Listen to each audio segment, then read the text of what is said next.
అందరికీ నమస్కారం. పోయిన భాగంలో మనం లలితా త్రిశతి నామాలలోని 64వ నామం యొక్క అర్థాన్ని తెలుసుకున్నాం. ఈ భాగంలో మనం 65వ నామం యొక్క అర్థాన్ని తెలుసుకుందాం. అస్మద్గురు దివ్య చరణారవిందాభ్యాం నమో నమః.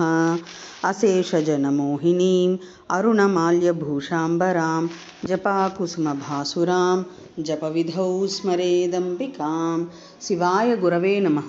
శ్రీ గురు పదాంబుజములకు సభక్తికమైన ప్రణామాంజలి సమర్పణతో లలితా త్రిశతి నామ సంఖ్య 65. ఓం లలనారూపాయై నమః. ఓం లలనారూప, ఇది 5 అక్షరముల నామము. ఈ నామంతో మనము అమ్మవారికి సభక్తికముగా నమస్కరించుచున్నప్పుడు ఓం లలనారూపాయై నమః అని పలుకవలెను. లలనారూప స్త్రీల రూపము, వేషము లేక సంపదలు ఇవ్వగలది అని అర్థము.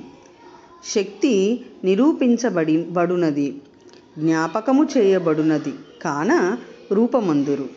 ఆ జ్ఞాపకము చేత వ్యాప్యమైన లింగము లేక చిహ్నమని గాని చెప్పనగును.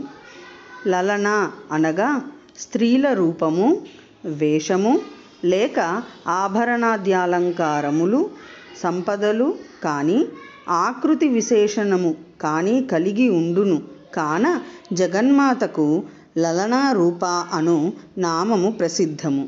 లలన అనగా విభూదులు లేక సంపదలు కలది అగుట చేసి పరమేశ్వరి శ్రీ లలితా మహాత్రిపుర సుందరీదేవి లలనా రూప అనబడును.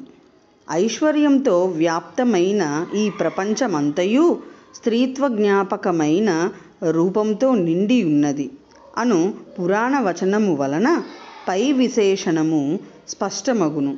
ఓం ఐం హ్రీం శ్రీం లలనారూపాయ నమః.